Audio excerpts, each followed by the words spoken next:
नमस्कार दोस्तों, मैं अंकुर उपाध्याय स्वागत करता हूं आप सभी का एक बार फिर से अपनी नई वीडियो में। दोस्तों, यहाँ पे आप सभी के साथ बात करने वाला हूं एक ऐसे रिकॉर्ड के बारे में जो इस बार हमारे देश ने मार्च में बनाया है और वो रिकॉर्ड है गर्मी का। दोस्तों, गर्मियां शुरू हो गई हैं, हम सभी को दिखने लगा है और ये थोड़ा समय से पहले शुरू हो गई हैं। इस बार 2025 वो साल था जहां पे गर्मी थोड़ी कम पड़ी क्योंकि मॉनसून बहुत हैवी था, तो गर्मी उतनी महसूस नहीं हुई। दोस्तों, यहां मैं सर्दी गर्मी की बात नहीं करूंगा आप सभी के साथ, मैं कोई आईएमडी से नहीं हूं, लेकिन मैं आपको सिर्फ ये बताना चाहता हूं कि 2025 के बड़े अंडर परफॉर्मर थे गर्मी से रिलेटेड स्टॉक्स, यानी पावर से रिलेटेड। बट 2026 में इनका समय आता हुआ दिख रहा है क्योंकि मार्च की शुरुआत में ही जो रिकॉर्ड बनाया है देश ने, वो रिकॉर्ड बनाया है गर्मी का। यहां पे अपडेट ये आ रही है कि 37.5 डिग्री सेल्सियस का टेम्परेचर पहुंच गया है फर्स्ट वीक ऑफ मार्च में, जो कि लास्ट 50 ईयर्स में सबसे ज्यादा है। लास्ट 50 ईयर्स में ये अपने आप में एक बड़ा रिकॉर्ड है। डिटेल शेयर करना चाहूंगा। In neighbouring Haryana the average maximum temperature was markedly above normal by 6.2 degrees Celsius.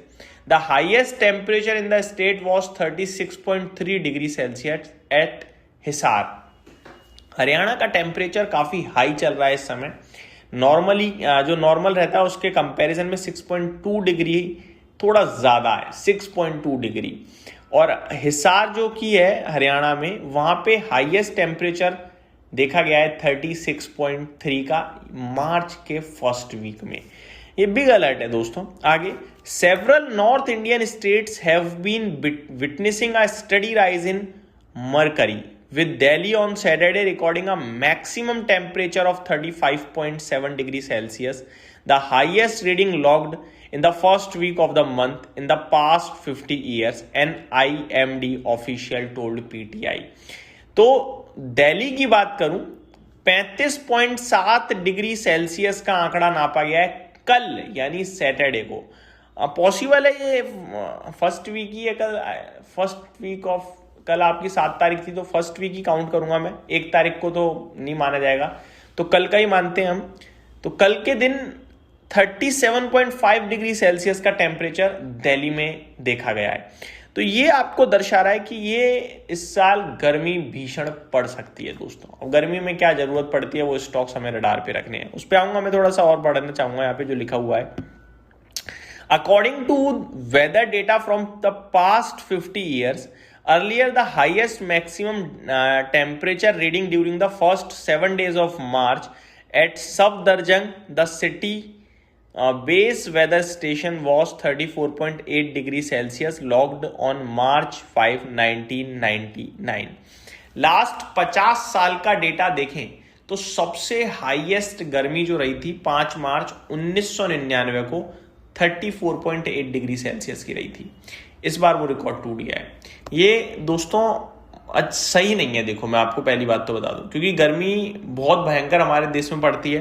हर साल एक दिन ऐसा होता है जहां हम हाईएस्ट लेवल की गर्मी दिखाते हैं, हर साल ही रिकॉर्ड तोड़ देते हैं। लास्ट ईयर ऐसा रहा कि वो रिकॉर्ड नहीं टूटा, 50-51 डिग्री सेल्सियस तक टेम्परेचर चला जाता है। ये 51 degree temperature not a good sign. ये सब क्यों हो रहा है? क्योंकि हम प्रॉपर्टीज पे प्रॉपर्टीज खड़ी कर रहे हैं और धीरे धीरे पेड़ पौधे हटते जा रहे हैं। ये इसी की वजह से ये सब हो रहा है। बिग अलर्ट है ये, कहीं ना कहीं ये लाइफ के लिए भी एक थ्रेट है मेरे हिसाब से। बट ये सारी बातें सिर्फ कहने में अच्छी लगती हैं, सुनने में अच्छी लगती हैं, लेकिन एक्चुअल फैक्ट लेवल पे क्या है, बिल्डिंग ही बन रही है और पब्लिक भाग के जा भी रही है वहीं। आगे मैं आप सभी के साथ बात करूं दोस्तों स्टॉक्स की, क्योंकि ये तो बहुत कुछ बता रही है रिपोर्ट, अब पढ़ता जा रहा हूं, मजा आ रहा है, बट एक्चुअली में इंटरेस्ट ज्यादातर स्टॉक्स में ही होगा। स्टॉक्स की बात करें तो लास्ट ईयर के अंडर परफॉर्मर है दोस्तों Tata Power, Adani Power, Voltas, Blue Star, Symphony, EPACK Durable. ये स्टॉक्स इस साल आउटशाइन कर सकते हैं, नोट माय वर्ड्स। और अभी अच्छी बात है कि गर्मी से जस्ट पहले ये क्रैश दिख रहा है आपको, जहां पे और अपॉर्चुनिटीज क्रिएट हो रही है इन स्टॉक्स में गिरावट से। दोस्तों वोल्टास की तरफ से बयान आया है कि सेल्स के हिसाब से 2024 वाली डिमांड वापस आ सकती है एसीज में, और 2024 में रिकॉर्ड बनाया था, मैं आपको बताना चाहूंगा।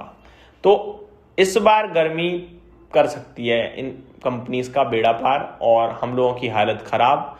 बाकी इन्वेस्टर्स के लिए तो शेयर्स उपलब्ध रहते ही हैं, तो वहां पे शायद अच्छा करना चाहिए। कुछ और स्टॉक्स भी है दोस्तों गर्मी से ही रिलेटेड, जैसे कि वी गार्ड। हमें लगता है क्या करता है, तो बल्ब बेच रहा है, ये सब कर रहा है ना, कूलर बेचता है भाई, और अच्छी डिमांड है इसके कूलर्स की, ठीक है। और अगर आप देखें तो एलजी ये एसी भी बेचता है भाई, ये फ्रिज भी बेचता है, ये टीवी भी बेचता है, लेकिन गर्मी का मामला है तो हम एसी की बात करेंगे। तो एसी के हिसाब से हम एलजी को भी यहाँ पे रडार पे रख सकते हैं, इनकी भी सेल इंक्रीज हो सकती है। वायरपूल ऑफ इंडिया, मेनली तो ये आपका फ्रिजेस के लिए जाना जाता है, लेकिन एसी में भी अच्छा कदम रखा है इसने, बट अभी उतनी डिमांड नहीं दिखती है वायरपूल के एसीज की, बट ये स्टॉक भी है। तो ये कुछ स्टॉक्स और भी हैं जो कहीं ना कहीं इस बार बेनिफिट ले सकते हैं बढ़ती गर्मी का, डेफिनेटली लेंगे जहां तक मुझे लगता है। तो ये मेरी तरफ से अपडेट थी, उम्मीद करता हूँ डिटेल्स पसंद आई होंगी। एक छोटी सी चीज और ऐड करना चाहूंगा, जो कूलर से रिलेटेड स्टॉक्स हैं वो यहां से एक महीने का, इनफैक्ट समय निकल गया उनका लेने का, बट क्योंकि ये वॉर वाली सिचुएशन है तो मौका चल रहा है।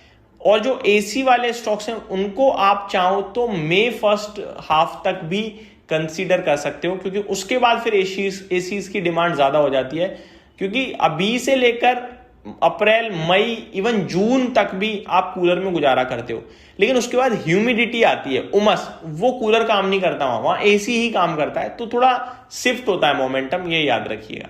Thank you so much for watching this video, have a great day guys.